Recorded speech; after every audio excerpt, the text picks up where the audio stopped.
Welcome back to my channel Vijay Kumar biology.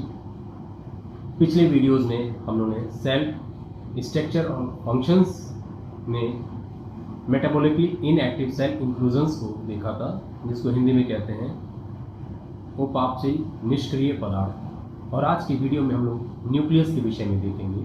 मैं आपको बता दूं, न्यूक्लियस सेल का इम्पॉर्टेंट पार्ट होता है, जिसकी खोज मिस्टर रॉबर्ट ब्राउन ने 1831 में की थी। यह साइटोप्लाज्म में एम्बेडेड फॉर्म में पाया जाता है, मतलब धंसा हुआ पाया जाता है। It is round in structure and very important part of protoplasm. ये संरचना में गोल तथा जीव द्रव्य का बहुत ही महत्वपूर्ण भाग होता है। जनरली एक सेल के अंदर न्यूक्लियस एक ही होता है, लेकिन कभी कभी कुछ सेल्स ऐसी होती हैं जिनमें एक से अधिक भी न्यूक्लियस पाए जाते हैं। फॉर एग्जाम्पल क्लैडोफोरा में एक से अधिक न्यूक्लियस पाए जाते हैं। कोई भी सेल बगैर न्यूक्लियस के काफ़ी समय तक जीवित नहीं रह सकती है, उसकी डेथ हो जाएगी।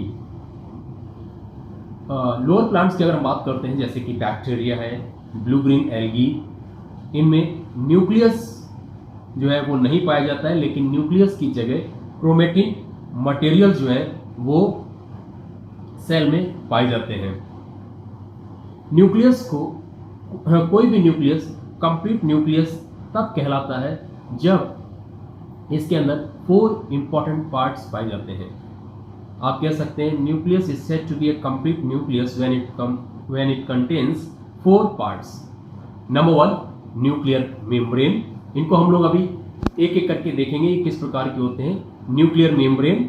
नंबर 2 न्यूक्लियर सैप, जिसको कोई न्यूक्लियोप्लाज्म भी कहते हैं। नंबर 3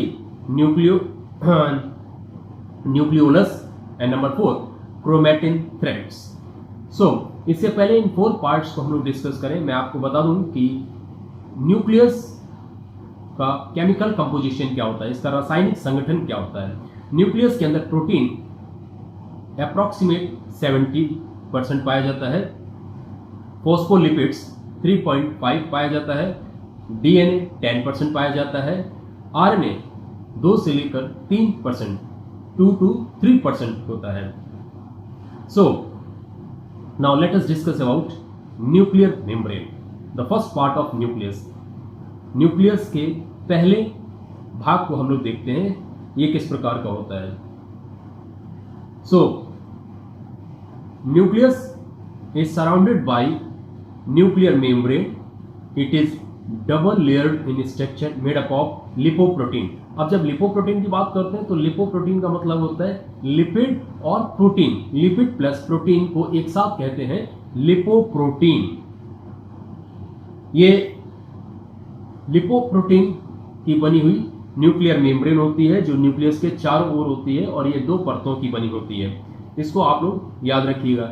न्यूक्लियर मेम्ब्रेन के बीच बीच में स्मॉल पोर्स होते हैं, जिनको कि न्यूक्लियर पोर्स कहते हैं, और इन न्यूक्लियर पोर्स के द्वारा ही न्यूक्लियस और साइटोप्लाज्म के बीच में डिफरेंट टाइप्स के जो मटेरियल्स होते हैं उनका एक्सचेंज होता रहता है। The exchange of materials between nucleus and cytoplasm takes place through nuclear pores. So इस चीज का आप लोग ध्यान रखिएगा। नाउ अब हम बात करते हैं सेकेंड पार्ट की, जिसको कि कहते हैं न्यूक्लियोप्लाज्म, और हिंदी में इसको कहते हैं केंद्रक द्रव्य।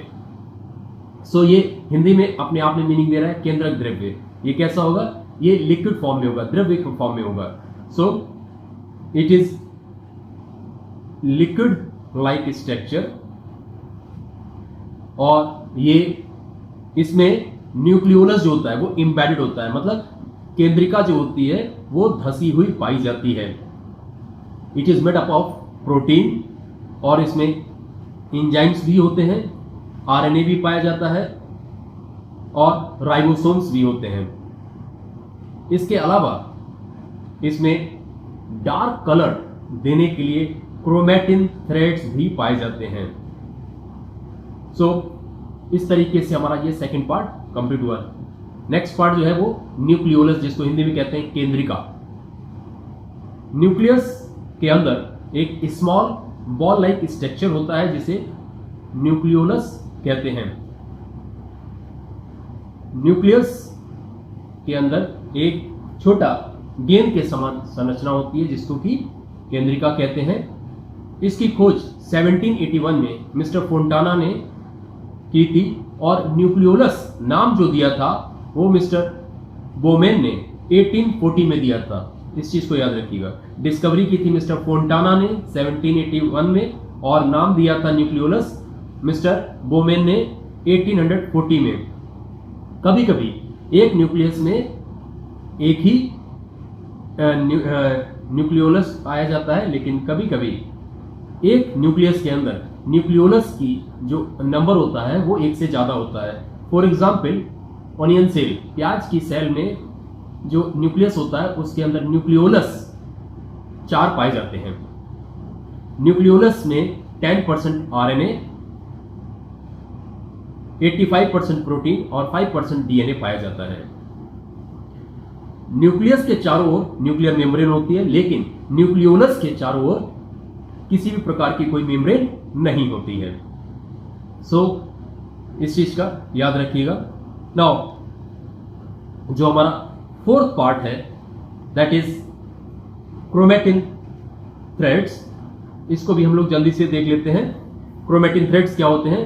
क्रोमैटिन थ्रेड्स जो होते हैं ये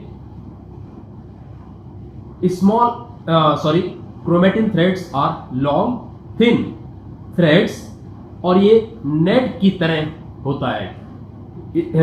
ये सारे थ्रेड्स जो होते हैं वो एक दूसरे के ऊपर स्प्रेड रहते हैं और ये एक जाल बनाते हैं जिसको कहते हैं क्रोमैटिन रेटिकुलम। हिंदी में इसको कहते हैं क्रोमैटिन जालिका। क्रोमैटिन थ्रेड्स धागे के समान एक दूसरे के ऊपर फैले रहते हैं और ये क्रोमैटिन जालिका बनाते हैं, लेकिन ये नेट होता नहीं है, इस चीज का याद रखिएगा। सेल डिवीजन के समय ये क्रोमैटिन थ्रेड जो होते हैं वो श्रिंक हो जाते हैं, छोटे हो जाते हैं, थिक हो जाते हैं और क्रोमोसोम्स में कन्वर्ट हो जाते हैं। सो अब मैं आपको बता दूं कि न्यूक्लियस का फंक्शन क्या होता है। ये तो 4 पार्ट्स हुए। न्यूक्लियस का जो इंपॉर्टेंट फंक्शन होता है, nucleus transport parental characters from parents to their offsprings. केंद्रक का मुख्य कार्य जो होता है वो नई संतति में मात्रक जो लक्षण होते हैं उनको एक पीढ़ी से दूसरी पीढ़ी में भेजना होता है, नई संतति में भेजना होता है। दो all vital activities takes place in cytoplasm, but all vital activities are controlled by nucleus. This is the most important point, so remember this thing. And the next things we will discuss in the next video. Have a good day. Bye bye.